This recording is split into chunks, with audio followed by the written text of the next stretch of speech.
अच्छा, कहीं ऐसा तो नहीं है कि ये आप क्योंकि आप लाखों स्टूडेंट्स भी होंगे, लाखों लोग भी होंगे जो आपसे जो है वो बराह रास्त उस पे भी कांटेक्ट में भी रहते होंगे, तो क्या आपको लगता है कि ऐसा तो नहीं है कि ये सारी हर्डल्स जो है वो इस वजह से बनाई जा रही है जानबूझ के, कोई करप्शन की वजह से या चेक इन बैलेंस डिपार्टमेंट का नहीं है, इस वजह से किया जा रहा है? नहीं, कुछ चंद लोग हैं जिन्होंने इसमें कार्टेल बनाया हुआ है और एक इजारादारी बनाई हुई है, और वो गवर्नमेंट भी जानती है और हमारा डिपार्टमेंट भी जानता है, और उनका मुहासबा करेंगे तो ये हमारी मेन पावर भी इम्प्रूव होगी, आसानी भी होगी, और ज़्यादा से ज़्यादा जो है वो लोग बाहर जा सकेंगे और वो वहाँ से रेमिटेंसेस भेजते हैं, हमारे मुल्क को फ़ायदा होता है।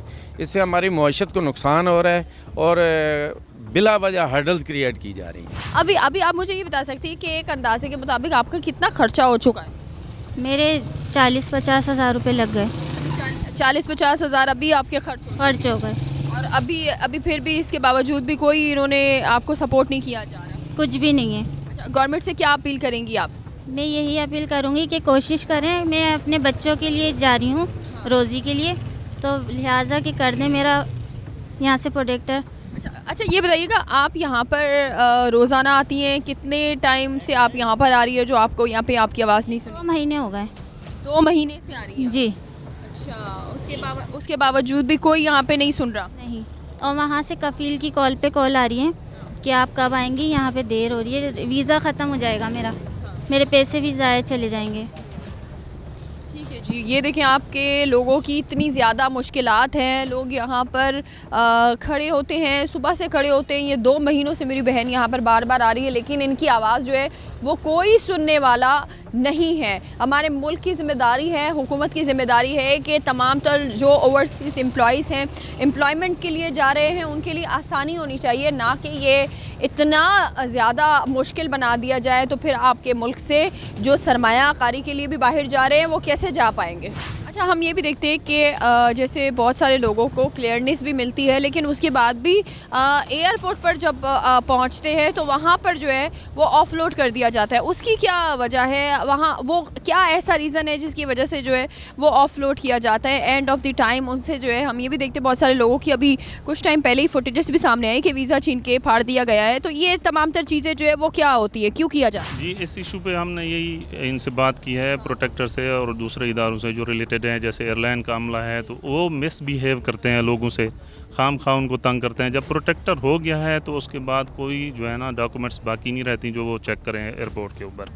तो ये हमारी जो गवर्नमेंट है उससे हमारी अपील है कि इस इशू को हाईलाइट किया जाए, इसको जो है ना हल किया जाए, ताकि जिसका प्रोटेक्टर हो जाए उसको बाद में कोई ऐसी बात नहीं रहती कि बाद में वो कोई उसको प्रोटेक्टर में यानी एयरपोर्ट पे कोई चेक करे। 22 से 23 अरब रुपए जो आप कह रहे हैं वो सिर्फ फीस के थ्रू कलेक्ट हो रहे हैं, लेकिन अंडर द टेबल जो हो रहे हैं वो अलग। एग्जैक्टली यही है। इसमें जब आप फ़ीस कैलकुलेट करेंगे तो तकरीबन 8 लाख के करीब जो मेडिकल्स हो रहे हैं, तो उसकी फ़ीस आप कैलकुलेट करेंगे तो तकरीबन 22 से 23 अरब रुपए है कि इसके ओरिजिनल जेन्युइन जो इस टाइम पे फ़ीस है जो हमारी वर्कफोर्स बाहर जाने के लिए बढ़ रही है। तो मैंने पहले भी दरख्वास्त की थी कि आपके सेमी गवर्नमेंट मेडिकल सेंटर्स इतने अच्छे अच्छे पाकिस्तान में हर शहर के अंदर अवेलेबल हैं, आप सऊदी गवर्नमेंट से दूसरे ममालिक से बात करके उनको भी अप्रूव करें, एक कंपटीशन का माहौल पैदा करें, ताकि हमारी जो यूथ बाहर जाने वाली है वो उन सेमी गवर्नमेंट मेडिकल हॉस्पिटल से भी मेडिकल करा सकें। और साथ के साथ उससे क्या होगा कि आपको हेल्थ मिनिस्ट्री में भी वो पैसा इंजेक्ट होगा, और साथ के साथ ये है कि उनको आसानी मिलेगी। जो कि एक लड़का एक छोटे शहर से बड़े शहर में जाके मेडिकल करता है, ये तो मेडिकल की सिर्फ फीस है, ट्रैवलिंग कॉस्ट अलग होती है, उसके रहने की कॉस्ट अलग होती है, उसके बाद अगर रिपीट मेडिकल हो जाए उसने दोबारा आना है तो वो उसके अंदर अलग से कॉस्ट आती है। तो ये अरबों रुपए की तो करप्शन भी इसी में हो रही है। आपको एक डॉट बता दिया जाता है कि जी आपका एक जी लंग्स के ऊपर डॉट है, आप दोबारा आ जाए, अंडर द टेबल चल रहा है ये। इसको किसी न किसी मिनिस्ट्री के अंडर, किसी न अथॉरिटी के अंडर लेना पड़ेगा फिल फॉर। अच्छा, आप ये बताइएगा, आप यहाँ पर खड़े हुए कब से खड़े हुए? मैं तकरीबन सुबह से आया हूँ यहाँ पर। जी। तो क्या कह रहे हैं आप? कुछ भी नहीं, बहुत मुश्किल का सामना करना पड़ता है यहाँ पर, जो लाइनों में खड़ना होना पड़ता है। जो पैसे देते हैं उनका पहले काम हो जाता है, और जो यानी कि अपने थ्रू काम करते हैं वो सारा दिन जलील होते हैं, 2 दिन भी जलील होते हैं यहाँ पे। और जो पैसे दे के एजेंट्सों से काम करवाते हैं उनका जल्दी हो जाता है। अच्छा, कितने पैसे की डिमांड कर रहे हो? ये कोई 17,000 मांगते हैं, तो कोई तकरीबन 15,000 मांगते हैं, यहाँ तक डिमांड करते हैं। अच्छा, इनके कहते हैं पहले पैसे दो, उसके बाद आपको आपका नंबर देंगे, मतलब पर देंगे, फिर ये इजीली करवा के देते हैं। अभी ये सारे डॉक्यूमेंट्स आपके हमें नज़र आ रहा है, पासपोर्ट भी, ये सारी चीज़ें, ये तो सारी पूरी नज़र आ रही है, इसमें कुछ कमी है?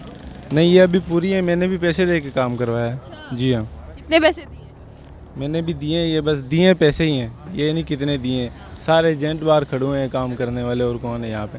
अपने एजेंट लेते हैं? जी, एजेंट करवाते हैं ना आगे काम, फिर और कौन करवाएगा? अच्छा, इसी ऑफिस में लेते हैं? जी इसी ऑफिस में लेते हैं? जी जी, इसी ऑफिस में तो लेते अभी है बंदा जो पैसे लेता है? अभी होगा वो अभी यहाँ पे? नहीं, पता नहीं कहाँ गया, मैंने तो नहीं पहचाना उसको अच्छी तरह। पैसे दिए, बस अपना काम निकला है। अच्छा, जी, बस अपना काम आपने निकलवाया। कोई अगर यहाँ पर होगा तो निशानदेही नहीं? बाहर मुल्कों में ऐसे नहीं होता ना। बाहर मुल्कों में मैं 3 मुल्क में पहले रह के आया हूँ, दुबई में, ओमान में, और उसमें क्या कहते हैं, सऊदीया में मैंने काम किया है। वो उन लोग की जो है बहुत अच्छी वो है ना, सेटिंग से है, यानी कि कानून है। यहाँ पे कोई कानून नहीं है पाकिस्तान में। यहाँ पे तो कोई कानून हमें नज़र नहीं आ रहा, नहीं, लेकिन जिसको कोई पैसे वगैरह दिए उसका नंबर है कोई आपके पास? नहीं नहीं, नंबर नहीं है तो आप शेयर कर सकते हैं? नहीं नहीं, यहाँ से ही बस मिलते हैं ये। मिलते हैं यहाँ पे? जी। यहाँ पे अगर कोई काम करवाने के लिए आए तो उसको बड़ी आसानी से मिल जाएगा? जी, कोई भी मिल जाएगा। क्या कैसे कहते हैं कि भाई आपको इतने पैसे देने पड़ेंगे, बेशर्म होकर डायरेक्ट कहते हैं? नहीं, खुद ही आप जाएंगे पासपोर्ट लेके, आपको पता चल जाएगा। अच्छा, जी, ये देखें, ये हाल है कि ये कह रहे हैं कि भाई काम मैंने भी करवाया और पैसे देकर करवाया है, यानी कि इतना खुले में ये लोग जो है वो कह रहे होते हैं कि भाई पहले पैसे दो, 17-18 हज़ार रुपये आपको ऊपर से देने पड़ेंगे और उसके बाद जो है वो आप काम करेंगे, मतलब शर्म में डूब के मर जाओ। हम है जहां बदअनवानी खामोशी से दाखिल होती है, ना रसीद, सिर्फ पैगाम, ना तहरीर। बार बार टेस्ट करवाना बाज़ औक़ात तभी ज़रूरत नहीं बल्कि माली फ़ायदा बन जाता है।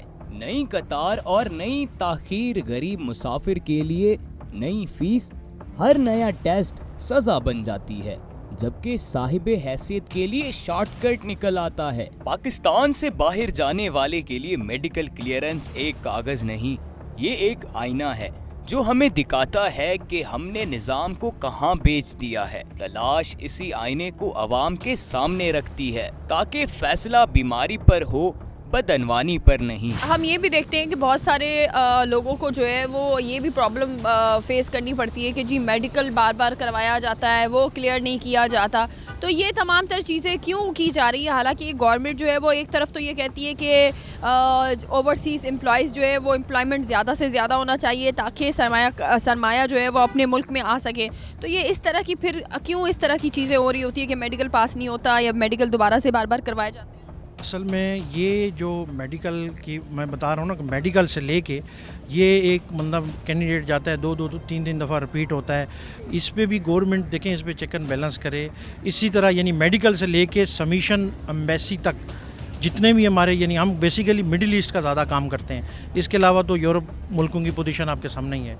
तो इसमें हमें मतलब मदद के बजाय यानी गवर्नमेंट हमें मदद बिल्कुल ना होने के बराबर कर रही है, और इसमें कैंडिडेट इतना तंग होता है। अब लास्ट टाइम आपने देखा होगा कि सब कुछ होने के बावजूद ऑफ लोडिंग हो रही है, जिसकी पूरी प्रिंट मीडिया में, इलेक्ट्रॉनिक मीडिया में भी आवाज़ उठाई, लेकिन उसके बावजूद एयरपोर्टों से बंदे वापस हो रहे हैं। और इसमें देखें ना, इतने बड़े इदारे हैं तो ये अपना किरदार अदा क्यों नहीं कर रहे हैं?